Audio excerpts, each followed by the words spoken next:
Have you ever had one of those days where it felt like the universe was just attacking you, man? Like nothing could go your way, right? You spilt your coffee on your lap on the way to work. You got caught in traffic behind somebody who was in an accident. At work, things just weren't going your way. Maybe you were missing deals. Maybe your coworkers or your boss or your employees weren't acting the way you wanted them to. And it just felt like all this negative energy was coming your way. All this like adversity was upon you, and you were reacting to it. You're getting angry, you're getting upset.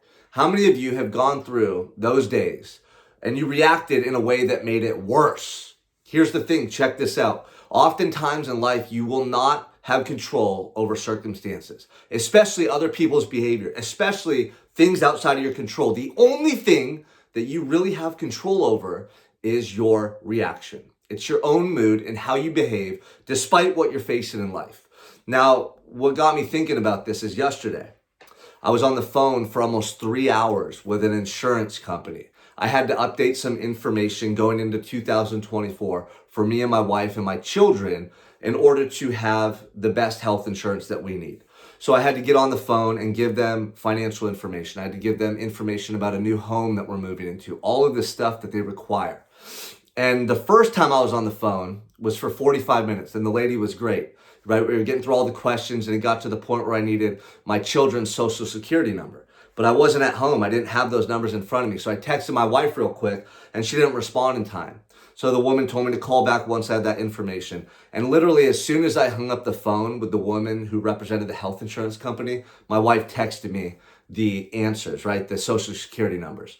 And so I called back, and I spent over 2 hours on the phone with this woman asking me the same questions over and over and over. And I started finding myself getting super frustrated. I was having to text clients and appointments and calls I had and putting them off, telling them, hey, I got to handle this. This is important. I'll get to you in a couple hours. I was putting everything off my whole day. And I felt myself starting to get frustrated. My self-talk started to get negative, and I felt it affecting my mood.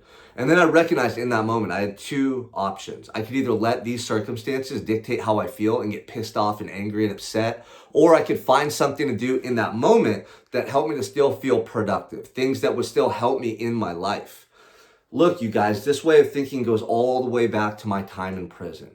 The thing that changed my life in prison was really awareness and becoming aware of how my thoughts and actions affected me on an emotional level, right? If I just sat in my cell all day long and thought about how horrible my circumstances were and how no one was trying to help me and all this negative stuff, I would have been a victim. I would have felt like a victim who was hopeless with nothing I could do to change my life for the better. But I started asking myself one very important question at that time in my life. What can I do today to better myself?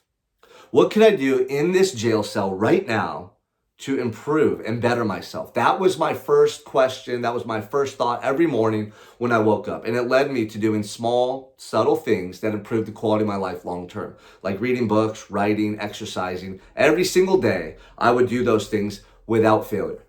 Now, because I trained my mind to operate this way, the stuff in life that upsets people or frustrates people and gets people all negative in their feelings, it doesn't faze me. But yesterday, it almost did. I found myself getting pissed off on that call because I had a lot of other things that I wanted to do. I had a lot of things that I needed to get to, but I had to handle that situation.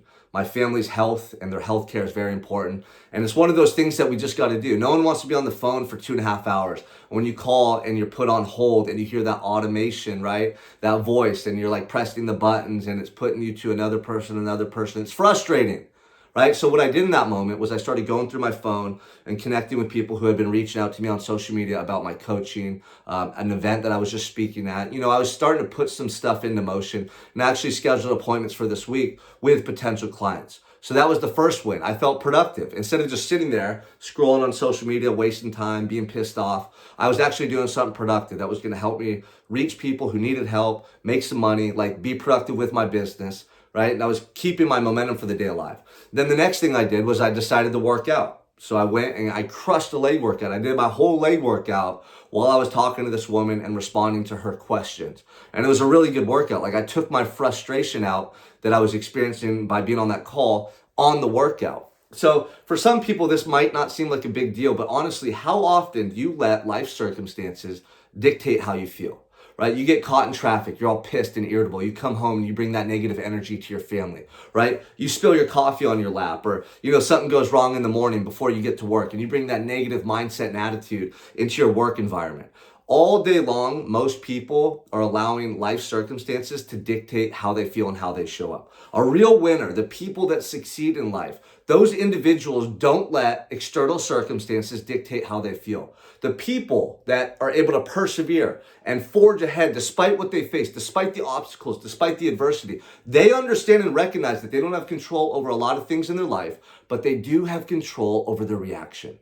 And this is the main thing that we have to recognize. Nothing has to upset you unless you let it upset you. Nothing has to be a bad thing, like a bad day, a bad set of circumstances, unless you give it that title, that description, unless you interpret it that way. But you can go through your day and you can go through your entire life, literally just experiencing life events as a student, as an observer, somebody that's soaking up these moments, looking to grow, looking to learn. Things aren't going to just be perfect and pretty every step of the way. In fact, you're going to face a lot more adversity on your journey throughout this lifetime. Things that are going to test you, things that are going to challenge you than you are days that go perfect, when things aren't just going to go the way you want them all the time.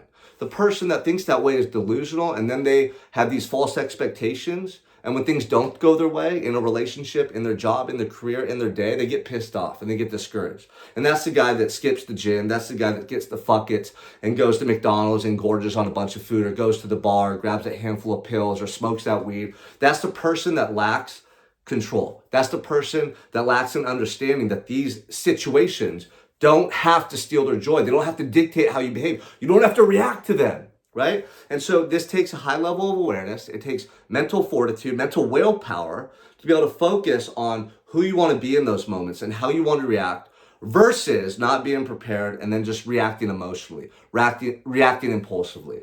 So yesterday, man, it wasn't the best day for me, but I felt like it was a win because I didn't let those circumstances dictate how I lived my life. And I was able to come home at the end of the day and be here for my wife and kids and bring the version of myself that I want to be for them. I was still able to be poised, patient with them, fun and loving and cheerful, and I was playing with the kids and talking with my wife. If I had let that phone call or these external distractions, these external circumstances affect me, I would have came home a completely different individual. Not the man they deserve, not the man I want to be for my wife and kids. So if you want to be somebody with an unstoppable mindset, you want to be unbreakable, you want to be bulletproof, you want to be a winner in life, you have to learn to train your mind. And you have to recognize that nothing can affect your emotional state unless you allow it to. And real winners in life, they understand that they don't have control over a lot of things, but the things that they do have control over, they do to the best of their ability. They manage their emotions, they manage impulse control, and they forge that mindset that they need to succeed in life, moment to moment, day to day. And these obstacles in their path, they recognize these aren't detriments to where they want to go. This is actually leverage that they could use to push them further ahead with more motivation, more determination, and those are the moments you're actually going to grow the most.